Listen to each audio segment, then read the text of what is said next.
You're very welcome back to the show. Now, my next guests travel the world for a living and document their adventures on their blog and social media.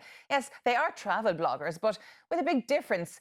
They tour the world completely in the nude. They go by naked wanderings online, and they join us now live from Belgium. Linz and Nick de Court, you're very welcome to the show. Thank you so much for joining us today. Thank you for having us. Hi. Hello, greetings from Ireland. Now, first of all, can I ask you, why the interest in naturism? Where did the interest come from? Linz, I'll ask you first. Excuse me, can you repeat? Where did your interest in naturism come from? How did you discover it? Oh, we discovered it in Belgium, to be honest. I don't know how it is in Ireland, but here in Belgium, we have spas and wellness centers, and the best ones are without bathing suits. And that is basically the first time we discovered that being naked among other people is not weird at all. Yeah. And Nick, what attracted you to it? It's basically the same thing. It's just very comfortable and it improves your body confidence. It's a bunch of nice people who are doing things naked, and it's a group thing. And yeah, it's just nature's places are really nice places to be. And what's The best places to be. now, you can understand we're in Ireland. It's always cold, it's always raining. It's not the best place in the world to be naked. But I mean, what is the community like in Belgium? There is a quite big community in terms of members of the Naturist Federation. It's about several thousands, but I'm pretty sure that there are many thousands more who just go naked when they are on holiday, go to naturist resorts, go to nude beaches in the south of Europe. So there will probably be many thousands. Not everybody has the stamp naturist on their forehead, you know. I know, but how do you do this? How do you actually travel and blog and do your work? Because obviously you can't be naked at all times. Is there specific places you go to? And are some countries better than others? Yes, definitely. Absolutely. Yes. We travel around the world naked, but of course, if we take a flight, yeah, we put on clothes. And we only go to naturist places or places where it's legal to be naked. We're not going to walk around in Barcelona city butt naked. That's not what we do. Yeah. And you started the blog Naked Wanderings. Did you think it was important for people like you to see people like yourselves doing something like that? Very much, because at the time we were more and more getting interested in naturism, and what we found online was either extremely boring or extremely patronizing. And it was completely not how we experienced naturism. And we figured that there are many more people like us about our age or a different age who also don't find the right information online. So basically, we are providing the information that we were looking for years ago. And also talking about the topic with your previous guests, if you look at our pictures, it's just us. It's real bodies with real people. We are naked. We don't have the perfect bodies, but yeah, it's life. It's who we are, and it's what we do. Yeah, and that must be very important, because as we were in the last section, we were talking about Instagram and people being touched up and filters and a fake idea of what the human body looks like. But you completely debunk that. You're like, this is what we are. This is what human beings look like, you and your community, which is quite empowering. Yes, absolutely, absolutely. But it feels good for us. Like, we don't Photoshop our pictures. You have pictures of us with cellulite on it, but hey, that is what the body looks like. This is probably one of the best things of naturism, that it gives you the chance to see what real people look like. Not in the magazines, not on the internet, just real people. And we sometimes compare it. If people ask us, like, who are naturists? We tell them, like, go to the supermarket and imagine everybody naked. And then you get an idea of what a naturist resort looks like. Yeah. It will be young people, old people, tiny people, large people. Children, older people. It's everybody. It's the whole society. I suppose we come into the world naked. Clothes are a kind of a human construct because of the elements, nature and things like that. If it's cold, we need to get warmer and things like that. But I suppose that is our natural being, is to be naked. And I would imagine that it's very, very liberating and very empowering. But a lot of people still have misconceptions about the movement. What are the main ones that you face? Well, one of the main ones is, of course, that it's something sexual.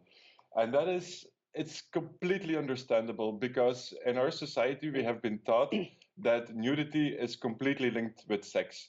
We are only naked with other people when we are having sex. So it's very hard for people who never experienced naturism to understand that there can be a non sexual concept. So that's one of the big misconceptions, and it's so hard to break it down when you haven't experienced it. Yeah. But let's be honest, if you are on the beach and you see somebody passing by in a bathing suit or shorts, sometimes it's more attractive than somebody naked because yeah, you lose all your imagination because it's there. This is it. Yeah. So you had 50,000 followers at one point on Instagram and they deleted your account. I mean, I've seen other Instagram accounts that are way more risque and way more sexual in nature than anything you've ever posted up. How did that happen? Did you ever get an explanation? No, never. We tried to get in touch with them, but they never replied to our messages, to our phone calls, to our emails, nothing. And we don't know what happened. From one day to another, our Instagram account was gone. So, yeah. Wow. But And we have a new one. But we have a new one. yay! Yes, we have it up there now for anybody who wants to join you on your journeys. When people do ask you, because there's a huge curiosity, an innate curiosity about naturism and what you do, what are the main questions people have for you? The main questions, it's most of the time where you go, how do you start, and also a little bit like what is the etiquette? And that is Yeah. also something we try to provide on Naked Wanderings because we couldn't find it online. We had so many questions when we went to nature's places for the first time. Like, Do you have to be naked all the you time, have for to be naked example? all the time. When do you undress? Undress? That's a really important question because, and the answer is you can choose, but nobody told us that, and so we were standing there. We had no idea. Like, do we undress in the car or once we get in, or maybe just before we go into the swimming pool? It's Yeah. And what so do you do when you have cold?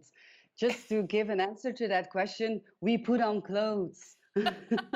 Well, what do you do if you're eating dinner and you've really hot soup or something like that? I'd be afraid I'd spill it and burn myself. I mean, is there different etiquette for different scenarios in these resorts? I know it might sound a bit silly, but these are the things that come into my mind. You learn to eat proper, Elaine. Something dropping in my lap and burning my bits and pieces. I'm not sure if I'd like that at all. Now, where in You can follow Padong, for example, if you want to. where is your favorite place to be as a naturist? Where is your best place to travel to? If someone was interested in exploring it now, what would you recommend? there are so many different places that it's very hard to pick a favorite one. Personally, we like Spain a lot because they have so many naturist beaches. They have 450 nude beaches or so, so you get a lot of choice. We just got back from Italy, from 5 weeks in Italy. We traveled through Italy to nature's places. That was beautiful, Yeah. was so really great. So that was also definitely a highlight. And well, probably one of our most preferred places is Mexico. Yeah. But that's mostly because we've spent a lot of time in Mexico. And we like Mexicans, we like Mexican food, we like the atmosphere. So We were there during the first lockdown, 3 months. So that was Yeah. nice. A nice place to be stuck in the heat and the warmth for a few months if you had to be locked Absolutely. down And a somewhere. natural beach in front of our house, so that Oh, was you're perfect. so lucky.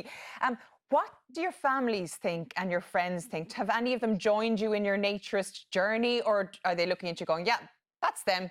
We leave them off and do what they want to do? They were not surprised, to be honest. They were like, oh, yeah, yeah, something that you guys do. But yeah, we had a friend who joined us in France 2 years ago. I think maybe my sister is joining too this summer in Belgium. Yeah, but they are fine with it.